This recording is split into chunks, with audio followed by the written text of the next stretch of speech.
যেমনকি তোমরা লাস্ট ব্লগে দেখেছিলে মুস্কানের বিয়ের হলদির ফাংশন হচ্ছে, এটা তার পরের দিনে সকালে। তো ওটা ছিল আমার ব্রেকফাস্ট। তো এখানে বাকি তেমন কিছু আর কি নেওয়া হয়নি। তো রেডি হয়ে বেরিয়ে পড়েছি আর আমরা পৌঁছেও গিয়েছি। তো যে ভেন্যুতে আর কি বিয়ে হচ্ছিল, আর এখানে হচ্ছে মুস্কানের ওটা দাদা আর বৌদি, জিশানদা আর আরোহীদি। তো ওনাদের হচ্ছে ফটোশুট হচ্ছে। তো এবার আমরা তলায় নেমে গিয়ে অনেকক্ষণ পরেই খেতে গিয়েছিলাম। তো এতটাই ভিড় ছিল খেতে পারিনি। তারপরে সবশেষে লাস্ট ব্যাচে আমরা বসে এই আমাদের কোল্ড ড্রিঙ্ক দিয়ে গিয়েছে আর এই স্যালাড, একটু কাসুন্দি, আর তারপর এই নান দিল, আর ওখানে দিয়েছিল চানা।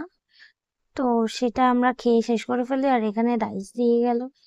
তো তেমন ভাবে সবটা ক্লিপ নেওয়া হয়নি, যেহেতু খুব গরম ছিল। তারপরে এই ফুলকপির বেশ ভালো একটা তরকারি বানিয়েছিল, সেটা দিয়েছিল। আর এই হচ্ছে চিকেন। তো মোটামুটি বেশ ভালোই ছিল খাবার, মনের মতো। আর গরমে বিরিয়ানি হয়নি, সেটাই সব থেকে বড় সৌভাগ্য। আর এখানে আমি মিষ্টি খাচ্ছি, একটা মিষ্টি মুখে ভরে।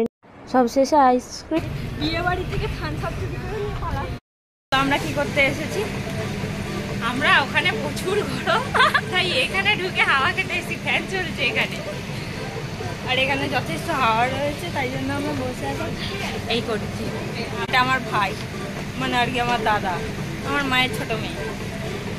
আমরা ওখানে আইসক্রিম নিলাম, নিয়ে আমরা বেরিয়ে পড়লাম একটা দাদার বাড়ির উদ্দেশ্যে। তো সেখানে যাই, গিয়ে পৌঁছাই। তারপরে সেখান থেকে আমরা আর কি পিসির বাড়ি আবার চলে যাই, আর দিদিরা আবার উলুবেড়িয়ায় চলে যায়। আমি সেদিনও আর যাইনি।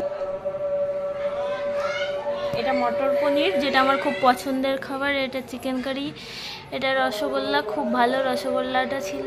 এই সন্দেশ, আর এটা রসগোল্লা, আর এই নান। এই হচ্ছে বিয়েবাড়ি লাইটিং, যেটা যা হয়েছে। বাচ্চারা খেলা করছে, সেটা ওখানে আমার মা পিসিরা সব বসে আছে। খুব জোরে খিদে পেয়েছে, আমরা আর কারোর কথা শুনবো না। এবার আমরা সোজা ডিরেক্ট খেতে চলে যাবো। আর এখানে কিছু একটা বেডে ফেলে দিয়েছিল, তো মা রেগে গিয়ে এসে মুছছিল আর ওকে কথা শোনাচ্ছিল, ভিডিও করছিল বলে চুপ। फ्रिज में जो आइस क्यूब भी निकाल दे